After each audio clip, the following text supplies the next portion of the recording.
Hey guys, thanks for joining me today. I thought it'd be nice for us to sit down and chat because Rob recently suggested a topic for our next dialogue options, which was games that we return to for comfort or game worlds that we return to for comfort. And it feels like now is the perfect time to talk about something like that. So I thought we could just suggest a few games that we like to return to and what about them keeps us coming back. So with that said, who would like to kick off with one of theirs? I'll go first with Fallout 76, which is an immensely frustrating and slightly broken game, but I keep going back to it because I can put as much into it as I want. I've spent the last 2-3 weeks trying to get this stupid backpack, which is gives you like an extra 30 carrying capacity, which obviously Fallout is encumbrance, and you've never got enough room in your stash. So being able to carry like a few more like tin cans and kind of mole rat chunks and stuff is a bonus, and it's meaningless. It doesn't add anything to the game apart from carrying capacity. It's a little side mission. You have to do all these stupid like Cub Scout badges. So there's like literally hunting badges, code breaking badges, picking locks, and really like boring stuff. But it's been nice to kind of switch off and just focus on this tiny pointless little thing that I can make all I have to care about that night. And so I've been falling back into it because every time I load it up I can just be like, I'm gonna do this much or this much. So yeah, backpack's been a thing. I'm doing missions for this woman called Commander Dagier who's living in my base, and she's got really boring missions basically, but it's just go here, get some papers, go here, get a computer tape, go and kill a mutant frog. And it's comforting because it's not too demanding, but you still feel like you've earned something from doing it. You're setting yourself like a nice achievable goal. Like I don't really do sort of story-based games for comfort because I play them for the story and I enjoy them as a good game, but they're like, it's like watching a film and being more involved in the story. The comfort games is just giving yourself a kind of shitty pointless little job and then really enjoying it, doing it thoroughly. I did a lot of No Man's Sky as well for exactly the same reason. I spent ages getting power to my base, and once I got my base powered up with solar panels I was kind of done. And Warzone as well, because I know I'm never really going to win Warzone. I'm not like the kind of person who gets to the final circle, but I just enjoy going in and trying and seeing some people and having a nice kind of objective, which is in Warzone is just staying alive as long as possible. I guess with Fallout 76 it's almost like the real world thing of writing yourself quite an achievable to-do list and just crossing it off, just feeling satisfied that you've done just basic things that day. Yeah. You got dressed, tick. It's just like a nice, I achieved something today. Got out of bed, yeah. And I've got a history with like all the Elder Scrolls and Bethesda games, so the music's quite nice, and you go up a hill and the music plays and you're like, I have good memories here because I've got all these, like say, things I've ticked off that were, in the grand scheme of things, a complete waste of time, but also immensely rewarding. It's not so much that, maybe more so with No Man's Sky, but with Fallout 76 it's not exactly a aesthetically pleasing game. So it's not like it's a world that you think, I'd love to spend more time out in the wastelands. It's not a very pretty it's game. It's more the content. Yeah, it's not very pretty. It's fantastically broken at the best of times. Like I've shouted at this game more than I think I've shouted at any other game. But I still keep going back to it. Like I say, the next thing my next sort of thing I'm ticking away or picking away at is actually finishing the main original campaign, because there was lots of little bugs and glitches where I couldn't complete a mission a few months after launch. There was another one where it just randomly filled a building with like 40 level 60 enemies when I was like level 30 and I just couldn't get through it. Now that building's empty, but for some reason it kept glitch spawning loads of really hard enemies. So it's like over a year later, it's finally, maybe I can get to the end without anything else breaking. So yes, it's a frustrating and broken kind of game a lot of the time, but it's also kind of, you do whatever you want. Like you be you set your own rules. Sometimes I just wander around, harvest a few things, kill a few rats, do like nothing particularly important, but that's all I have to do, and it lets me do like all I have to do. I think a game that sprung to mind for me for similar reasons, I guess, which is actually behind me, is Stardew Valley. For the same aspect that there's just some very small achievable things you can do each day. They're not so much missions or tasks that you get told you have to do. You very much just go along to the beat of your own drum. But you can just say to yourself, today I'm just going to plant 10 parsnips. I'm going to go give the doctor a present. That sounds weird. He's one of the romance options. You can give him a present, and then that's your day. You can end at the Stardrop Tavern. I think it's called something like that. The pub, and it's comforting because it's just very small achievable things that you can do. There's no pressure to achieve things within a certain time limit, or within a certain star rating or anything. Was it a serotonin release? You get that thing that people talk about posting on social media and doing that sort of stuff. You know, you post a tweet and then you wait for a like and you get like a little burst of happy. Like, I think comforting games can do that as well. Like whether it's bringing back old memories of things or giving you a reward. Here's a slightly better piece of armor, or here's a different magic hat, and your brain just kind of goes, oh, reward. It is nice to have that reward, because where something like Stardew, you play for a while and you have these sort of visible successes, I guess, where there's something that is similar, like The Sims. It's really similar in a way, but also something about it makes me feel quite stressed when I realise I've spent like 6 hours have just disappeared in that game, and really it hasn't progressed in any way. I haven't achieved or unlocked anything that I hadn't before. So it's weird that they're very similar in a lot of ways, but one of them I always turn to for comfort, and one of them I only turn to if I'm happy with losing an entire day of my life with nothing to show for it, which is fine sometimes too. Maybe I could counter your wonderful checklisty tick off, totally in control, you do what you want kind of games with where I take refuge, which I suppose they're a bit unconventional in a way, and they're certainly not sort of these aren't games where you just sort of inhabit and do things at your own pace. The one I've just started another playthrough again is the stress-free paradise of The Last of Us. Yeah, it's lovely. Yeah, so there's nothing going on there. And it's an interesting contrast to what Leon was saying about sort of, you do the story and you enjoy it, and then maybe that might be sort of it for you. You just want to remember it as that one time you watched it or read it or played it. But for me, there's a sort of a few stars that align for me with The Last of Us, and a bit of it is sort of sentimentality because it's the first game that I wrote about to get into the industry, so there's always that.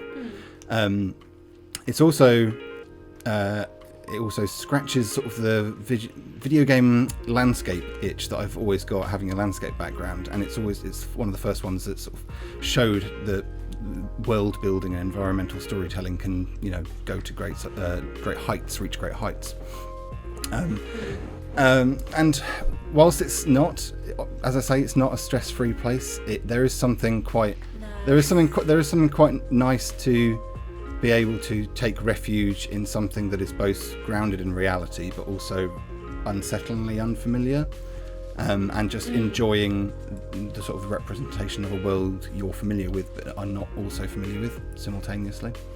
And sort of all of these things and the taking comfort in it just happens to be in The Last of Us, which is obviously hailed as one of the greats of all time, so it does an awful lot well.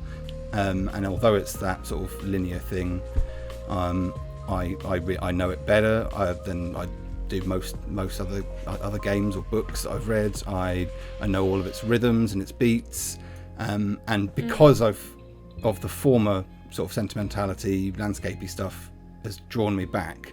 That's now been added to by the familiarity with it, which then also makes it even more comforting in itself. So it's always something I don't play it all the time unnecessarily, but it's quite a nice one to go back to sort of semi-regularly for me, yeah, for sure. So do you think it's gotten more comforting the more you've played it? Because you said about familiarity, and sort of knowing the beats. Yeah, and familiarity, as we sort of briefly touched when we were sort of talking around this subject beforehand, that's a whole new, whole different kind of kettle of fish in terms of video games and how you get familiar with them and what that offers. But I still think it's added to it. It certainly, or rather cemented it, because of the other factors that drew me back time and time again initially, for sure. I guess one that I was thinking of, which is similar in a way. It's not similar in its sort of linearity, but similar in that it was never made as a game to kind of seek refuge in, is The Witcher 3, which is one of my favourite games, and I have played it through quite a few times, so there is that familiarity. But it isn't a game where you can necessarily ride somewhere and just kind of embrace the scenery, because the likelihood of like a strigger or something popping up that you have to then decapitate is quite high. So it's not necessarily one that...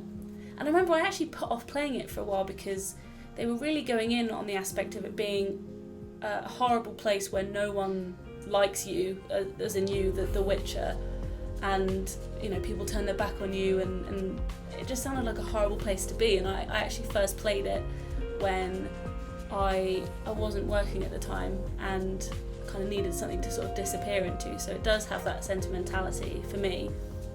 But you know, monsters and things trying to kill you aside, the areas in that are just incredible, and there aren't many places in a game that I would rather just sit and look around than like Skellig Isles and Kaer Morhen and places like that. And it's just, you know, and also I think it helps a little bit that, I mean, it's always nice to be good at a game. You always feel more comfortable when you have a good grasp on the combat and it kind of flows a bit more naturally.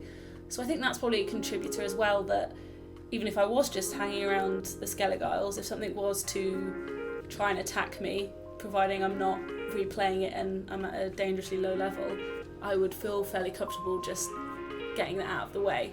And I think the fact that I don't feel out of my depth in that game probably helps as well. So everything kind of feels quite comforting in a way that I don't think they probably intended when they made it, but it's how it feels for me, at least. And also Gwent is the best, and every time I hear that piece of music, I instantly sort of remember what it was like going along that quest line way before you were supposed to pursue it. So there's the sentimentality there as well, I think. I think whatever as well, whatever you're playing and why, whether it's sort of, you know, little achievable goals or familiarity, it's you know, you are playing it for an escape, and whether that's through the sort of a routine of going through something you know really well and going, oh, this is a good bit where this happens, and oh, the build up, this is amazing, or you know, I got a new magic hat. It's sort of it's a distraction. You got that magic hat, don't you? Got to get that magic hat. This is this distraction, isn't it? It's something to kind of occupy you, either by giving you something to do or giving you something to sort of relive and re-enjoy, and you know, routine either through like sort of re-engaging with something you know well, or by just ticking off a list. It's just sort of things to like occupy your brain with unoffensive, sort of intrusive things.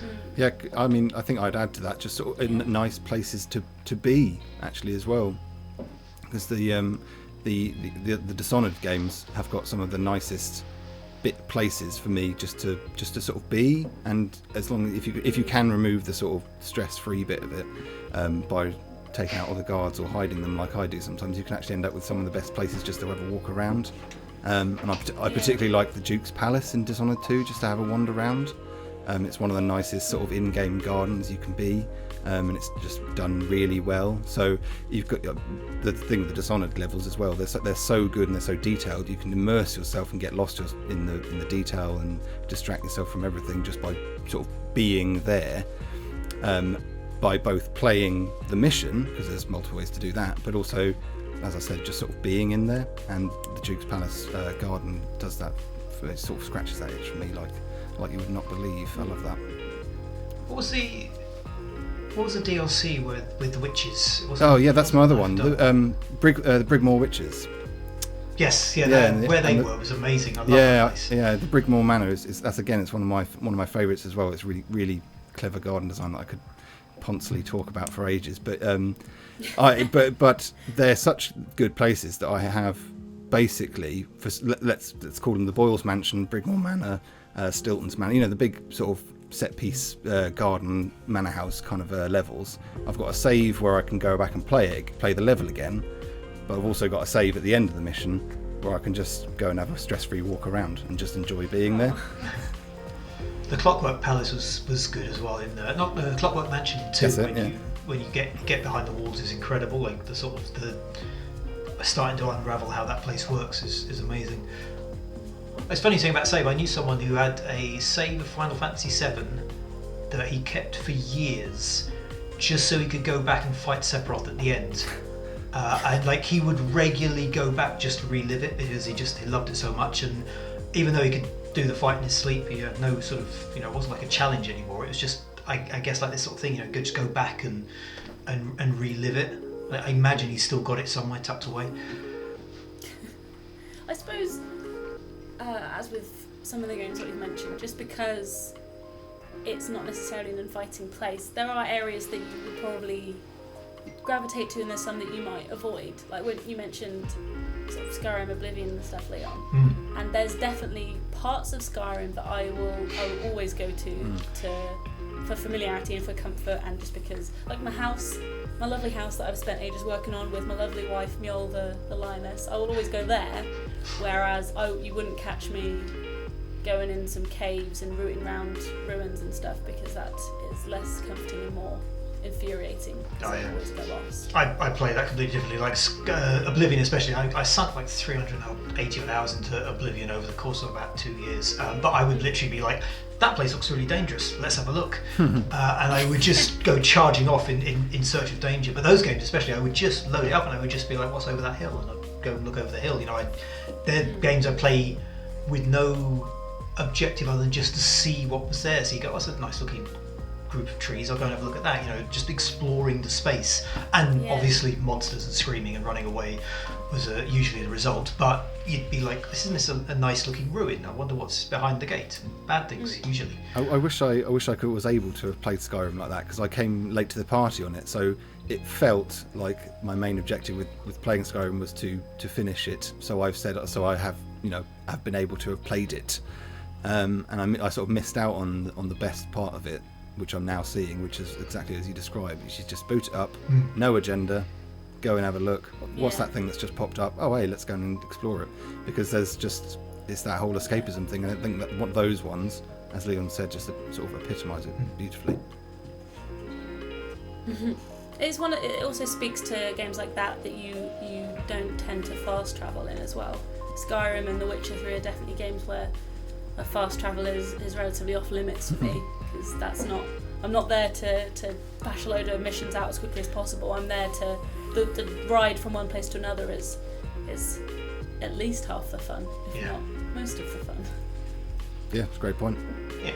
I was gonna kind of agree with the point that Leon made at the beginning about Warzone and just Modern Warfare in general being one, because I think something that often lifts my mood is games that have like a shared experience around them, whether it's because it's online or whether it's a game that's recently released or has got everyone talking. So a lot of people that we work with are still talking about Animal Crossing all the time. You can send people letters and go to people's islands, so just the shared aspect of that always cheers me up.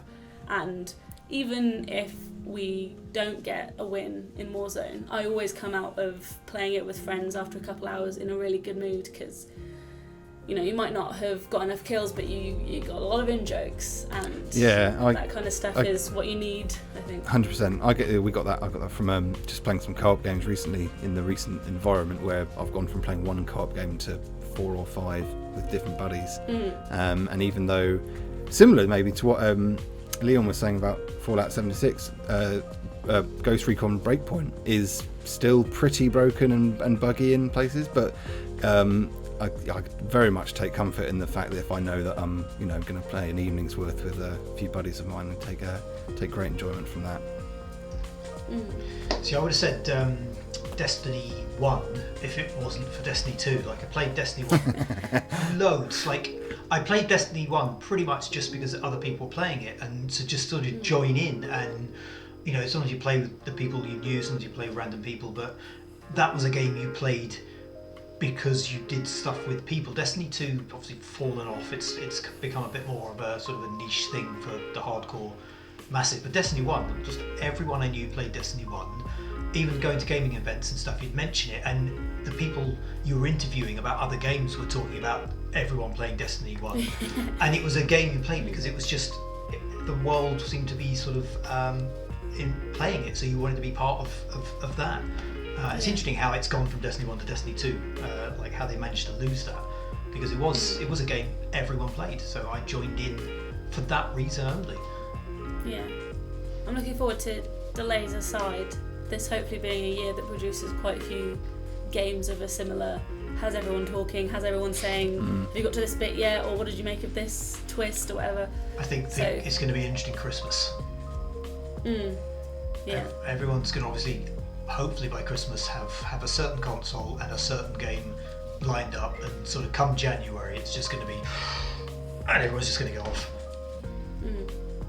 It's just such an interesting subject because it's so open to interpretation of what you find comforting and why you find it comforting, and I'm really looking forward to seeing what games people have suggested in the comments. I'm sure there's going to be some really like left field choices, but it's a conversation that is interesting to keep having, and hopefully we can continue to have it in the future. But for now, thank you for joining me on the video, guys. Pleasure. Thank you for having us. Thanks for having me. It's been fun, and thanks for watching.